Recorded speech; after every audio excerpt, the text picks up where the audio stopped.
ஹோசூர்ல முன்மொழியப்பட்ட கிரீன்ஃபீல்டு விமான நிலையத்தை அமைக்கிறதுக்காக 2 தளங்களை தமிழ்நாடு அரசு பட்டியலிட்டிருக்காங்க.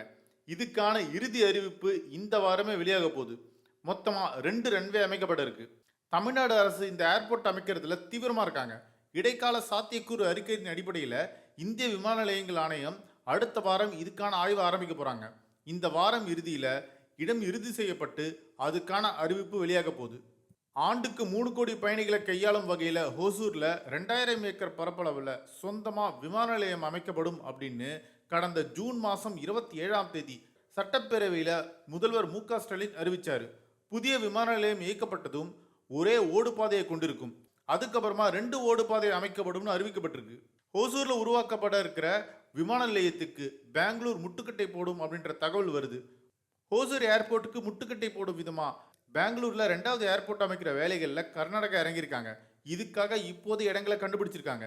இதுக்காக அடையாளம் காணப்பட்ட இடங்கள் அப்படின்னு பார்க்கும்போது தும்கூர் சாலை, மைசூர் சாலை, குணிகல் சாலை, கனகபுரா சாலை, தொட்டபெல்லாப்பூர் மற்றும் டபஸ்பேட் ஆகிய இடங்கள்லாம் கண்டுபிடிக்கப்பட்டிருக்கு. ஹோசூர் ஏர்போர்ட் அமைக்கிறத கர்நாடக அரசு விரும்பல அப்படின்னு சொல்லப்படுது. இந்த பணிக்கு கர்நாடக அரசு முட்டுக்கட்டை போடும் அப்படின்னு அரசியல் வட்டார தகவல்கள் சொல்லுது. பெங்களூரை சுற்றி ஏர்போர்ட் அமைக்க பெங்களூர் விமான நிலையமான BAIL தடை சான்றிதழ் வாங்கியிருக்காங்க.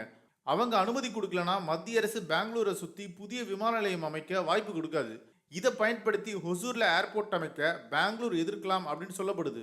தமிழ்நாட்டில் மிகவும் வேகமாக வளர்ந்து வர நகரங்கள் பல இருக்கு. உதாரணமாக கோவை, திருச்சி, தூத்துக்குடி, கிருஷ்ணகிரி ஆகியவை எல்லாமே தமிழ்நாட்டில் ரொம்ப வேகமாக வளர்ந்துட்டு வருது. அதில் ஹோசூருக்கு ஒரு பங்கு இருக்கு. தமிழ்நாடு அரசுடைய கோரிக்கையை ஏற்று இந்திய விமான நிலைய ஆணையம் ஹோசூர் மற்றும் அதோடைய சுற்றுவட்டார பகுதிகளில் இருக்கிற 2 இடங்கள் ஆய்வு செய்ய ஆரம்பிச்சிருக்காங்க.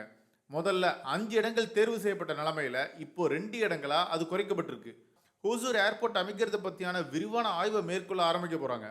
ஏர்போர்ட் அத்தாரிட்டி ஆஃப் இந்தியாவால் ஆய்வு செய்யப்பட்ட 5 தளங்கள்ல ஹோசூர்ல இருக்கிற தனேஜா ஏரோஸ்பேஸ் அண்ட் ஏவியேஷன் லிமிடெடுக்கு சொந்தமான தனியார் விமான ஓடுதளமும் அடங்கும். பெங்களூருக்கு பக்கத்தில் அமைஞ்சிருக்கிற தொழில்துறை நகரமான ஹோசூர்ல ஏர்போர்ட்டை உருவாக்குறதுக்கான ஆரம்ப படிகள்ல இதுவும் ஒன்னா இருக்க போகுது. இந்த ஆய்வை பொறுத்த வரைக்கும் தமிழ்நாடு தலைநகருக்கான 2வது விமான நிலையத்தை உருவாக்குறதுக்காக சென்னை மற்றும் அதை சுத்தி இருக்கிற 4 தளங்கள்ல ஏர்போர்ட் அத்தாரிட்டி ஆஃப் இந்தியாவுடைய ஆய்வுக்கு ஒப்பானதா பார்க்கப்படுது. ஏன்னா பரந்தூர் ஏர்போர்ட்டுடைய அதே வேகத்துல இந்த ஏர்போர்ட் அமைக்க முடிவு செஞ்சிருக்காங்க. மாநில அரசால தேர்வு செய்யப்பட்ட கிருஷ்ணகிரி மாவட்டத்தில் மொத்தமா 5 இடங்கள் ஆய்வு செய்யப்பட்டிருக்கு.